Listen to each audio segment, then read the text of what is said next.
Sort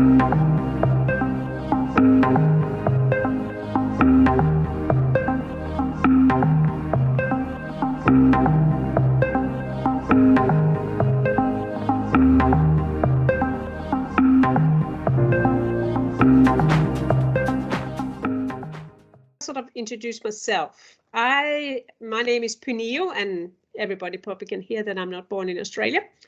I moved over from Denmark down here in 2005, and I'm a manufacturing production engineer, and my passion is this lean. And when I arrived in Australia, I realized that not that many companies actually knew about it. So I slowly got sort of introduced to different companies. And then in 2015, I set up my little own RTO. So I train in something called competitive systems and practices, which is actually lean. And the good thing about that means that I can get more people involved and they actually do it. And I don't have to implement it. Or I don't go and tell what they have to do. I just sort of coach them and tell what it is about. And it's quite interesting. Then they find out themselves how to implement it. So that's a little bit about my story. But if we talk first about what lean actually is, some of you might already know, have heard about the word lean. So I'm just going to jump to the next page. So lean is actually a very simple philosophy. The whole idea is actually setting people up to succeed. So when we look at a company, most companies, they have both value-added and non-value-added activities. And value-added activities is the activities the customer actually want to pay for. So lean is what we're trying to do is the people that actually does the value added. We want to try and set them up to succeed. So we need to know what's going on. That's sort of the basic of lean thinking. And it's actually a quite old philosophy that started way back when Henry Ford started manufacturing cars. Then one of his sort of passion was he really want to try and see and make cars so everybody can afford them. But he realized by manufacturing one at a time, it was just way too expensive. So he started setting up those production lines. That's very common today to have that flow and production lines. So he started talking about something called just in time. That's probably some of you have heard about. Then after the Second World War, there was a lot of countries and companies and whatever struggling to get sort of really up and going again. And Toyota in Japan was one of them that really needed a boost to get up and going. And then there was an English engineer called William Deming that came over. And he actually is the reason for I have a passion for it. He said, as I mentioned before, to set up, to really succeed, you have to set up people that actually does the value added. You have to set them up to succeed. So you have to find out why they're not succeeding, why they're wasting time, what's going on, what are the problems they have. Then Toyota took that idea and they start creating tools that we're going to talk about to actually be able to do that. And some of you might have heard about the tools 5S, Kanban, just in time, as I mentioned. All kinds of tools got created of Toyota in the 50s. Then a lot of companies actually realized that those tools were quite good. And the good thing about the tools, they will focus on the process and not the people. Because often it's the process or system that doesn't work and it's not the people's fault. So what happened then? At that time, the toolbox wasn't called anything. It was just a lot of tools. Then in around 1996, there was 3 guys getting together and they actually got asked to analyze or to sort of do a little research and analyze why some companies were doing so well when they would use those tools. And they wrote a book that some of you might also have heard about called Lean Thinking. And that they actually during that study thought we better find a word for it. And I don't know how they came up with lean. Maybe, I don't know if they went out to have a beer or whatever, but since then the whole toolbox has been called lean. And of course, it's not only Toyota that has created some tools. The toolbox is getting bigger and bigger. So that's sort of the story behind lean. So what we're going to do, just so you sort of have an agenda. So we first of all going to talk about what is lean and a little bit more detail than I just did. Then I want to go through some tools, and there's lots of tools, but I just want to go through the one that I think they're quite simple to implement. And the one that I often do when I go out to companies and train people, that's the tools that we often implement that gets a very good benefit. So the first thing is, what is lean? So implement lean and lean culture and principles. So as I mentioned, so the lean is the core idea is to maximize customers' value by minimizing waste.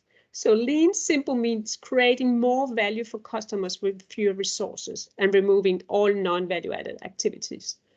And what is very interesting, and you probably also know, when we talk about customer, of course we want to do our best to service the external customer because they're actually the one paying for us being in business.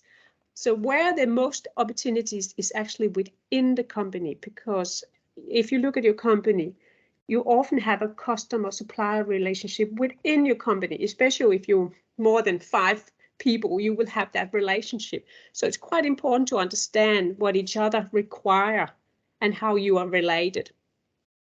So this is done, first of all, specific create value for the customer's perspective. So again, understand who your customer is and how you can create a value and set them up to succeed. And then you want to identify all the steps along the process, because you want to identify if there's actually something that you just do for doing that doesn't create value. Then you want to make those flow. So you have that steady flow going all the time and really identifying issues or obstacles or problems that happen for not that flowing. And then you want to make pull for the customer. This is probably talking mostly about manufacturing. You want to try and avoid having a lot of inventory work in progress because that influences your cash flow. So you want to pull for the customer. And then I think the most important one is strive for perfection. So you want to keep on going and doing your best to be the best all the time, because if you don't do that, you have a risk of somebody passing you. And some of you, most of you probably know the story about the Nokia phone, that in the 90s, everybody had a Nokia phone, and yeah, you almost couldn't break them. And I know that Nokia was quite arrogant. They didn't think that nobody will be better than them. And then overnight, the iPhone came and Nokia almost disappeared from the market. So that's of course, a big example, but that's an example of not striving for that perfection and want to try and be the best all the time. And it's not hard, because it's small steps, it's continuous improvement and getting the whole organization involved. It's not only management, but the whole organization. Next thing we really want to look at, see if we can get all these non-value added, all this waste that's happening in the production away. So there's 3 things that Toyota identified that they really want to reduce. And that's why, they're called Muda, Mura, and Mui. But don't worry about the Japanese word, but the first one is the waste, or the things that actually is not value added. Then we also don't want people to be overburdened, where they struggle getting their work done. And you probably also have this unevenness in your in your business, where you're suddenly busy and then you're not busy. Again, it's not going to happen overnight, but we want to try for perfection to try and reduce these 3 things and identify them where they are. So what we are looking at, and it's quite interesting, because a lot of business thinks they have to work faster with the value added, but it's not there. The opportunities it's where all the non-value added, all the things that actually doesn't create value for your customer, that's the one you want to reduce. And when you start thinking and start identifying that, you actually realize you have a lot of non-value added, and that's where we want to go in and try and reduce. One I want to have a chat to you guys about is resource efficiency and flow efficiency. One thing that we are not really good at is having a good flow efficiency. What most companies that I start working with, they're thinking about resource efficiency. So that's where you go in and say you really have to be, you want to be very efficient in the small task you're doing. And then you forget what's actually happening in between. So I mainly work with manufacturers, and often I see them maybe putting a robot in somewhere in the flow or in the production process. That robot is of course very, very efficient, but often creates a lot of work in progress after that. So that means that flow is not happening. So what we want to do in Lean, we want to more think flow efficiency. We actually don't need to work fast. We just need to have a steady flow. An example I can mention is that some of you might know there's a truck plant up in Wacol that makes Mack and Volvo trucks. And they have, I can't remember how many stations they have, probably around, I don't know, 30 or 40 stations. Every station has been set to finish their job in 27 minutes. And when you walk around up there, you think, oh my goodness, people are lazy. What's happening? Why are they not working fast? But they just know if they just have those set 27 minutes and they finish their task and then they go to the next station, that fulfills their demand and they have that steady flow going. So that's what we want to do. We want to try and achieve for having a steady flow going on, and we don't need to work faster. We just want that steady flow. And I talked, as I mentioned, I talked a little bit about this value added and non-value added. So if you think about it, I know the world is not black and white, but if it's black, you know, if black and white, then something that's value added is something that changes the form, fit, or function of a product or service.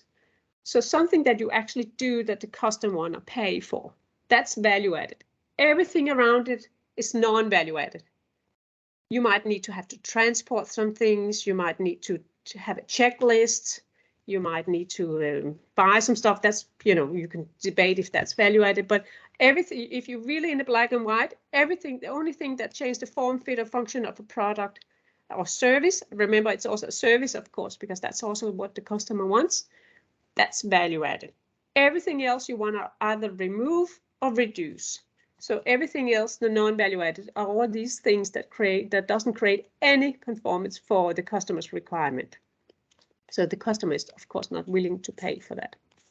And when you start having, I don't know if you, always say, take your value-added glasses on, then you actually suddenly realize there's lots of opportunities for improvement when you start identifying all these non-value-added.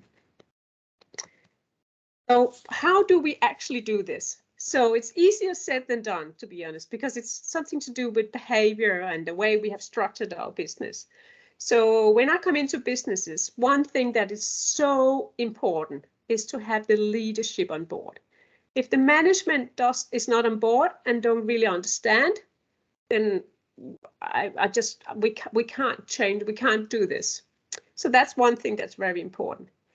Another thing that's very important is to get people involved, because I can come and see and tell and talk to the management, but if we don't get people involved and don't get them to be part of it, then, you know, how do we know what to improve on? Because they're actually the one that knows what's going on. Then the third thing that's probably the hardest is a certain discipline. We need to, and I'm going to show it a little bit later, but we need to have a certain discipline in place, a structure that all of us know how to work around or work with to be able to do this. So when we have all this in place, there's a certain stability that comes into the organization. And very interesting, when people sort of feel comfortable and respect each other, not afraid of saying what things needs to be done, then we can start writing, I call it the recipes, or writing standards for how we actually do things. Because having a recipe, you can actually improve that recipe. If you don't have any standards or any recipes, how would you be able to improve them? So that means we can start bringing in this continuous improvement in place. Then there's 3 pillars that we're trying to work on. The first one I want to talk about is the one aiming for perfection. And again, you will, when you start seeing Lean or reading about Lean, you will see some Japanese word. But the first one is jijoka. And that means if you're really, really passionate about this and something happens, a problem or issue, you stop and fix it and make sure it doesn't happen again. And think about it. If you do that all the time, you can aim for that perfection and get better and better and better. Another thing that we really want to work on is this just in time, because all of you probably in your businesses has to deal with cash flow. So if we somehow can be very good at having everything just in time, we can actually start lowering our cost because we can get a better cash flow. I know you guys probably think it's crazy having all these people jumping in the middle, but one thing I have seen by working with this since mid-90s, over 20 years, I've seen actually your employees and yourself would actually be feeling more enjoyable coming to work because you have a framework, you know exactly what to do, you respect each other, there's that continuous improvement, you're not afraid of saying if something is wrong, and it gets fixed. And in the end, your customer will actually also going to feel that stability and trust. They can trust that you'll deliver on time, they can trust you have a good quality and so on. Of course, it takes time, and it's something that it's a continuous improvement journey that you will go on if you adopt this. Then I want to have a chat to you about the lean culture, and this is, and you could call it any culture, but what I find very interesting when I work with different companies, you probably can divide your employees into three different categories. So the first categories that I always like to talk about is the green one. So the one you probably have them where you really want to work with them. They're fun to work with. They're the one that really tries to solve the problems. They're the one that don't mind doing an little extra job. So they're the one that really positive for the whole organization. Then you have the yellow one. The yellow one is probably most of your staff. They come, they do their job. Maybe they're a little bit quiet, and you actually don't know if they need training, or you sometimes forget them because they're easy to deal with. Then you have the red one, and you probably don't want too many of them. They're the one that they actually don't want to be there. They don't want to work. They don't want to. They always complain, and really can drive a culture that's not that healthy. So what I want to say with this is that you have to be careful the way you have your culture. Is that you want to, of course, you don't want everybody to be green, but you want to have a good mixture, and you definitely don't want too many red ones. But you have a risk if people don't get engaged, and if you don't have responsibilities or respect to each other, you have a risk of maybe hiring a green person, but could risk of turning yellow and in the end red if you don't really have that inclusion and getting involved. Where lean actually, and I have seen it, actually sometimes almost can turn a red one into a green one, because they suddenly get the opportunity to actually change things, being involved, and so on. So that's quite interesting. So how do we actually do all this? So there's a certain structure we need to put in place. Again, back to this where I talked about a discipline. One thing that's very important, if I look here, is to give people you want to set up to succeed, and we call them the level one. They're actually the one that does what the customer require for us to do. So the business would never be able to live without level one. They probably could live without level 2, level 3, and level 4 for a little while, but they wouldn't be living without level 1. So what we want to do, we definitely want to make sure that we somehow understand how we can set level 1 up to succeed. So what we give them a voice. And so I have templates and so on. So what I do, I come in and then we implement, we call it a level 1 board or KPI board for level 1. It's what we have the opportunity to actually start recording data and facts, what hinders them not to succeed. And they're of course involved. So they're the one writing what's hindered them not to succeed. So that gives an idea of what's actually going on. Then also we want to give them a tool, a simple problem solving tool, so they can start solving some of the problems, because probably some of your businesses, you probably have few people that solve everybody else's problems. We want to give the opportunity to level 1 to actually start thinking about what is the problems and why it's happening. So that's why, that's why we want to give them the opportunity and give them a simple tool. And I'm going to go through a little bit of the tools. Then we have level 2. Level 2, actually the middle management. And it becomes much easier for middle management to become managers and not just running around and solving problems, because you will have level 1 giving you changes that they need to happen to set them up to succeed. So level 2's role is actually helping getting those changes in place and giving feedback to level 1 to make sure it's happening. Then there's advanced problem solving tool that I often teach level 2, because if you have a bigger problem that you can't solve. Then we also need level 3 and level 4 in place, where we want them to think about what is the vision, what is the mission, what is the strategy, where do they want the business to go, and that we translate that down to level 1 so they understand what they need to do daily to achieve what the whole company want to do. So that's the structure that we need to build. Then there's, of course, all kinds of tools, and I'm not going to go into all of them, but there's some of you might have heard about 5S. Some of you might have heard about something called value stream mapping, where we're actually mapping the process to understand what's going on. Then we have something called Kaizen, that's continuous improvement. JIT, just in time.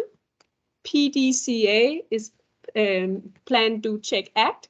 It's the way we actually do the continuous improvement. And then we have the 8 ways. Then I'm just going to show you what it is. And another thing I want to have a chat to you guys about is lean communication. One thing that's very important in all this is getting everybody involved and getting a trust and a behavior where people are not afraid of telling what's going on. So that's one that I always work very hard on, because there's lots of opportunities out there that we need to tap into. But if we can't get people to tell us, then it's very hard. So lean communication is quite important. So as you can see of all this, it's not just putting a machine in or putting a new sort of ERP system or IT system in. This is based off a culture change. It's a mindset. It's the way we deal with each other. It's the behavior. So what I always say when I start working with companies is that it doesn't happen overnight. It takes time. I often work with companies for a whole year. And probably after 6 months, you can start seeing some benefit of it. But again, it's the mindset and it's a trust. It's a culture that you want to try and adapt. Oh, you're probably going to say, how do we actually do all this? Because it's overwhelming. So I always say we need to do small bites. So the first thing is that we first define what we actually want to work with. We might find a project. We probably might maybe define it from having a problem and then start using the tools. But before we do that, one thing that we really want to do when we do lean, we're not going to jump directly to improvements.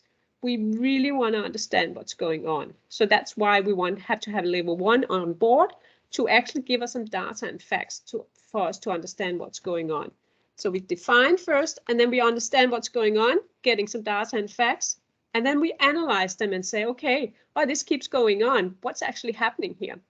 Then out of that, including the employees who is part of that problem, okay, let us put some improvements in place and see if they're working. And then we want to make sure if they are, we want to try and sustain that. So that's the roadmap. You go on and you keep on going on, and that's the continuous improvement.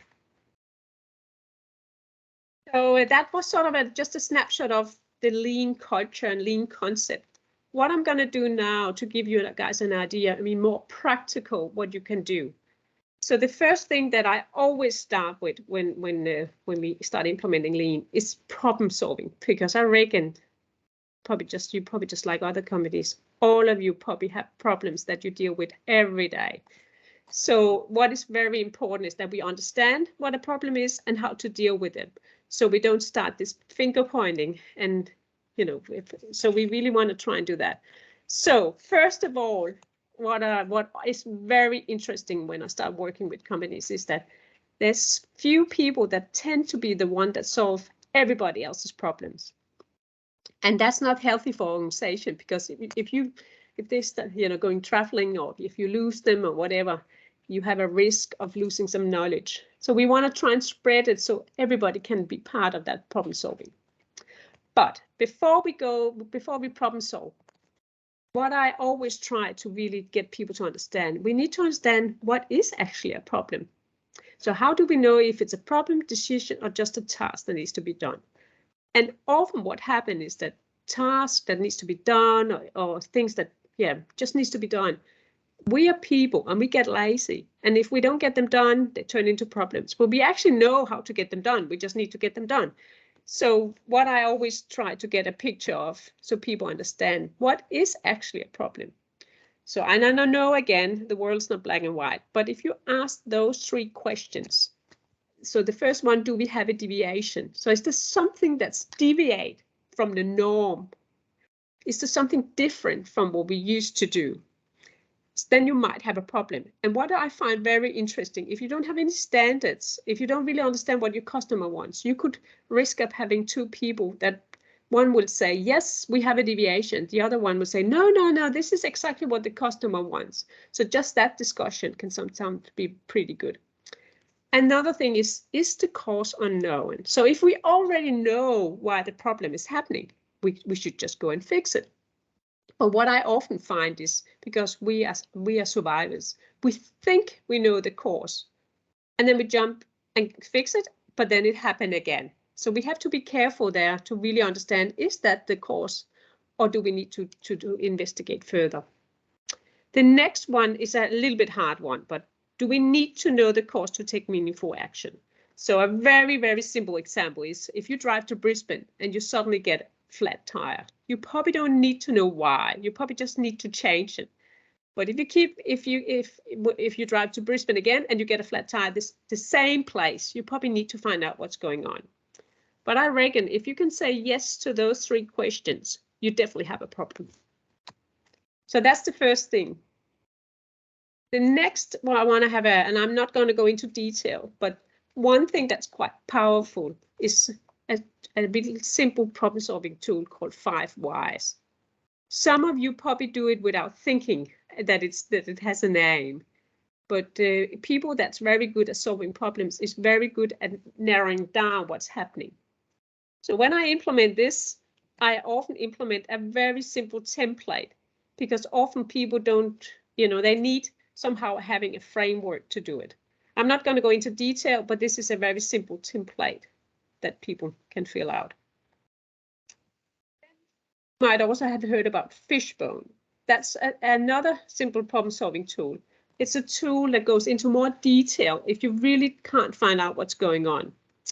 And again, there's a simple template we can use for that. In manufacturing, the categories in Fishbone is typical measurements, material, method, environment, manpower, machine.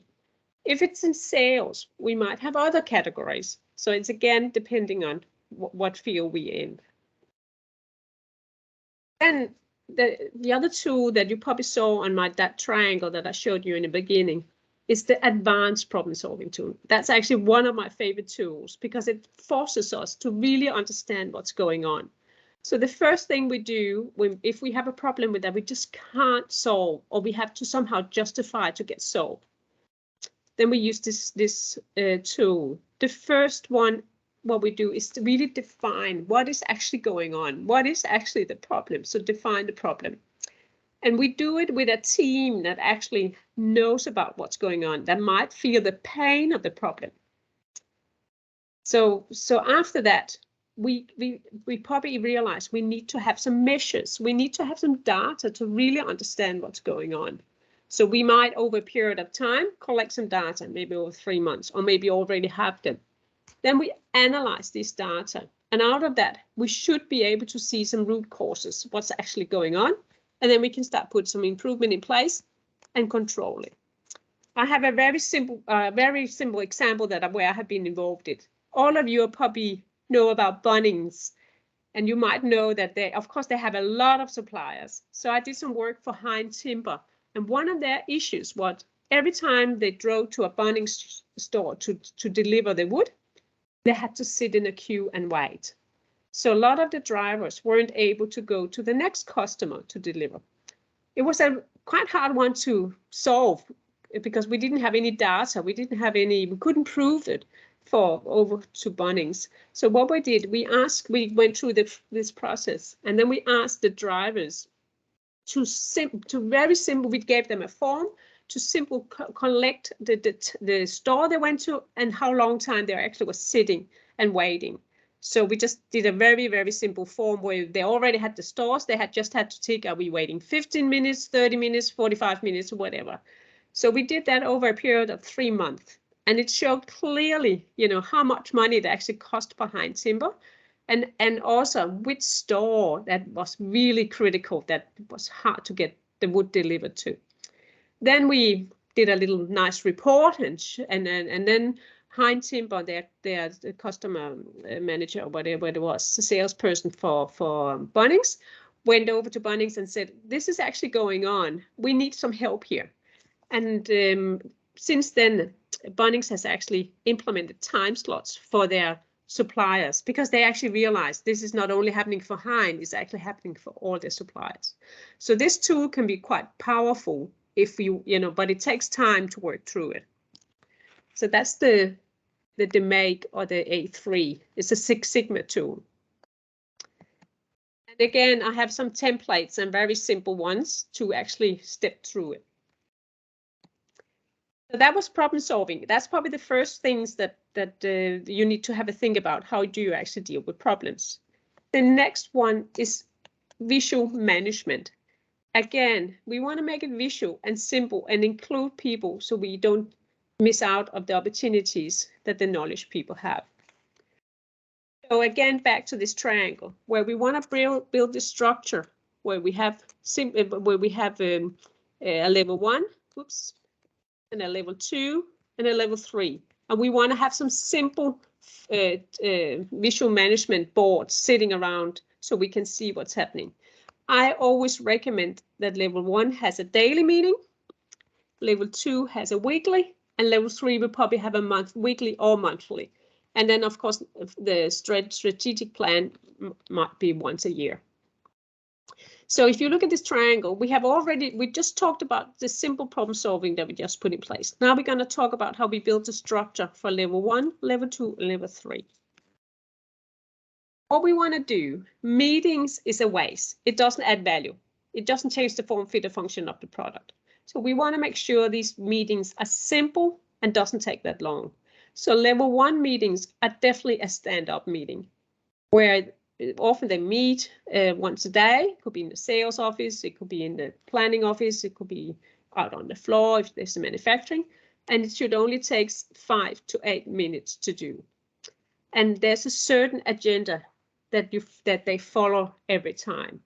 So it's sharp and short. And what often happens, they don't solve problems, but they record what's actually going on, so they can report that to level 2, so they can start doing something about it. So they record all the issues that has happened the day before. This is a simple level 1 board, and some of you might know Grove Juice, but Grove Juice implemented it, and I think this is actually in the planning department.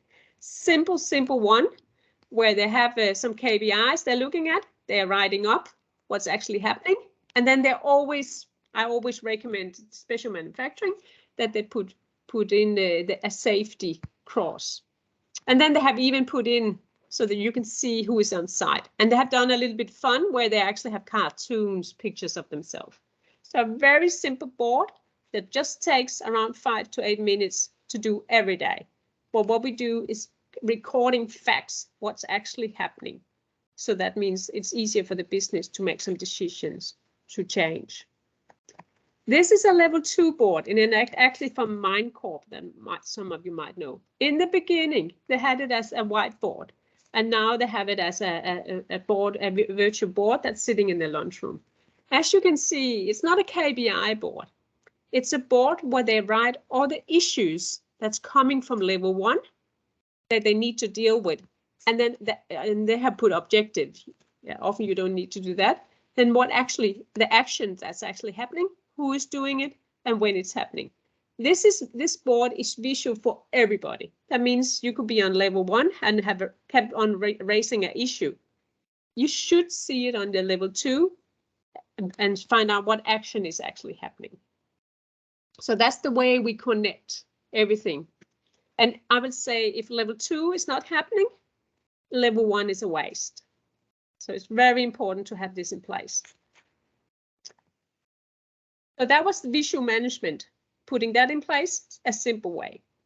Then I want to go through, and I know it's probably a little bit manufacturing language, but I want to go through so you have an idea, what are we talking about when we're talking about lean waste? So when Toyota started talking about it in the 50s, they talked about 7 lean waste, but we have added one more waste, and that's actually not utilizing people's knowledge or finding out what's going on. So they call it muda in Japanese. So I always say to people, please put your waste glasses on and let us have a walk around and find out what's actually going on. So one thing that is a waste is when you do more than what's required. That means when you put something into stock. So overproduction.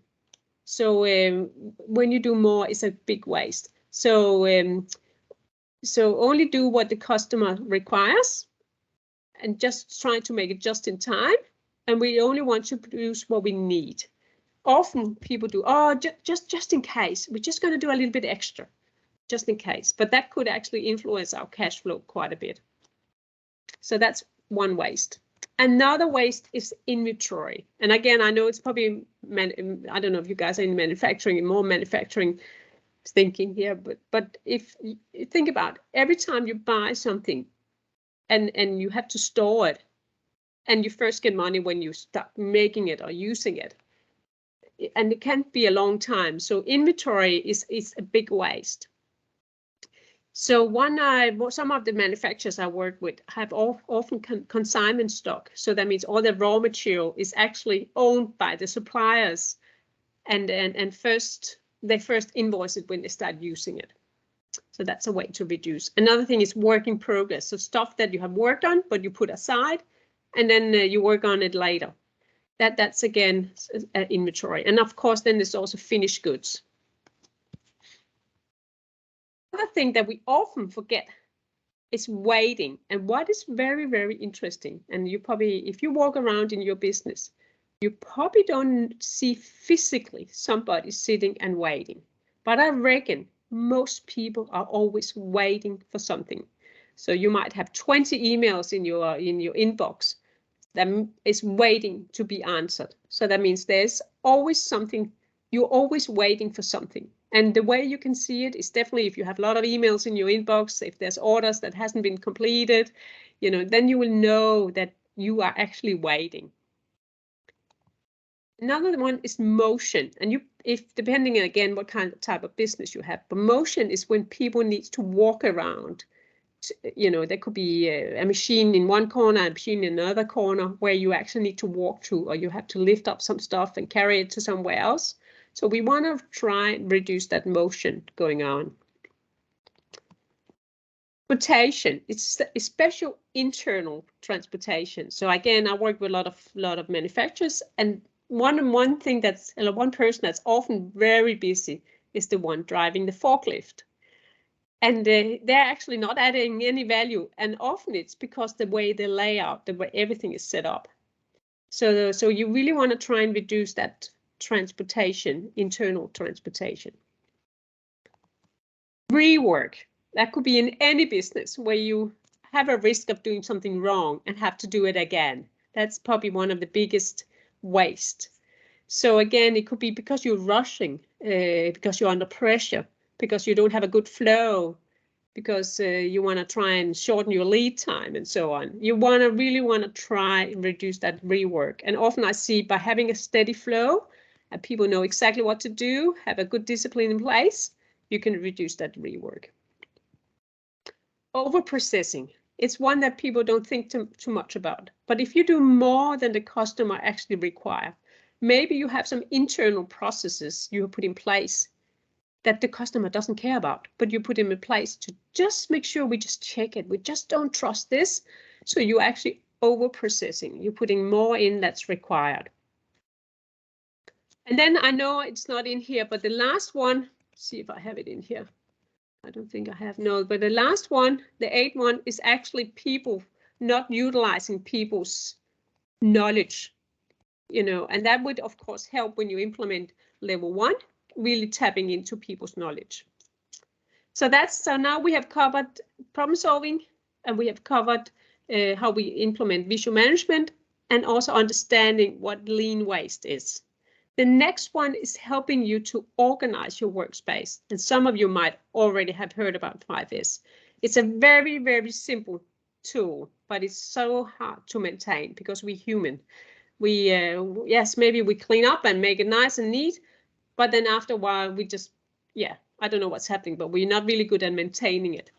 So let me give you a picture of what 5S is. So imagine, I don't know if this is your desk, or maybe your warehouse, or maybe your inventory, or maybe your email system.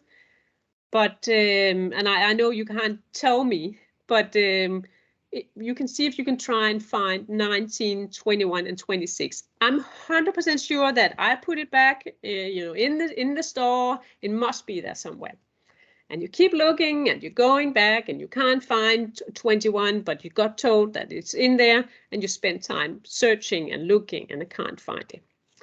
So let us implement some 5S that's going to help us not wasting time looking for stuff and walking around and so on. So the first S is sort. So what you do is standing back on maybe your work desk, or your email structure, or your filing, or production, whatever it is, and say, what do we actually need to make our job? So we remove everything we don't need. So here we don't need letters, we just need the numbers. So that's the first sort. You might put some of it in a bin. You might need to say, okay, I actually don't know what this is. Somebody needs to have a look at it. So we put it into the red tag area. But you want it out of your space because you just want things that you need for doing your work. The next one is set in order. So you want to make sure that it's easy access. You know exactly where everything is. And the things that you use every day, you want to have them close by. So emailing structure, some of you might have your own emailing structure where you already have, this customer goes in here, or this information goes in here. So you want to, because you also want to make it visual. So it's easy for you to see if something is missing, and also if somebody else also uses that area. So here we can clearly see that tool number 21 is missing. So that's the first two S's. Then the next S, we call it shine, or routine cleaning. So what we want to do, oh, it's not working, doesn't matter. What we want to do, we want to clean it up and then make sure that it's neat and tidy. And one thing with the routine cleaning is that we want to make sure the tools or the processes are working. It's not just making it nice and neat like here, but it's actually also making sure that it's working. And then we have, of course, when we have done the first three S's, we need to set a standard and say, this is actually the way we want it to look like. And this is everybody agrees on, this is the way we should look like. Then we want to, of course, to sustain having the discipline and focus in place to make sure that's happening. So you could put some 5S audit in. Maybe every Friday you walk around and say, do we actually have it in place what we have agreed on? So as you can see, that's the before and after result. So in a nutshell, 5S has 5 steps. So the first one is that you sort. Next one, you set in order. Then you shine, standardize, and sustain. And what is very interesting with 5 is, again, it's a continuous improvement journey where you keep on going. The last one I want to cover is continuous improvement. And that's probably, also a very important one. It's the one that ties everything together. It's called Kaizen in Japanese. So I don't want to go into too much detail, but Kaizen is, again, we call it Kaizen event, where we keep on going and looking at things that we need to improve on. So we use something called plan, do, check, act. So we select an event, select a team, plan the event, understand the process and the problem, define and implement improvements, and follow up. And that's the rhythm we do again and again and again. So back to the process is plan, do, check, act, and we keep doing it. And we do it a formal way and a disciplined way. So we actually have that discipline in place to sustain it. So the benefit is that you will see that continuous improvement happening. So you will reduce all this waste we talk about. And you will probably also get better quality of your processes or your product out. And another thing that I find very interesting is because those Kaizen events often involve a lot of different people.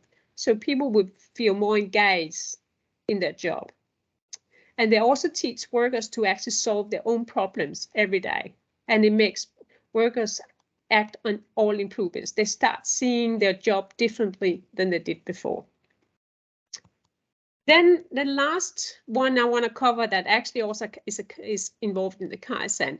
So in around, when was that? 2007, I think. I can't remember exactly the date. But there was 3 guys, I think now 2 guys getting together, and they said, we're gonna go into Toyota and say, why do they keep on doing it? And there's a book about this, but they actually came up with this concept, they call it Kata.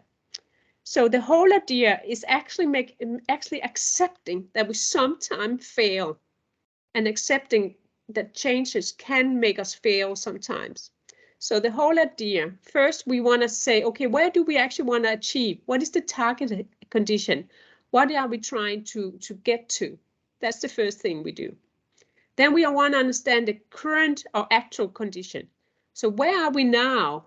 We want to produce, I don't know, 300 items, and we can only produce 100 at a time. So where are we now? Then we want to understand what's obstacles, what hinders us to get to there. Out of that, we will understand what we need to do. So the next step is to start experimenting and start putting some improvements in place and accepting us to fail if it doesn't happen, because then we learn from that. And that's the way we want the organization to think. Because what often happens is people are afraid of failing. And then if we do, some people would say, I said so. Why did we change this? So we want to have an organization that actually accepts us failing so we can learn. So that's actually what I want to cover with Lean. So, and I know Ken we're gonna talk about if anybody have any questions.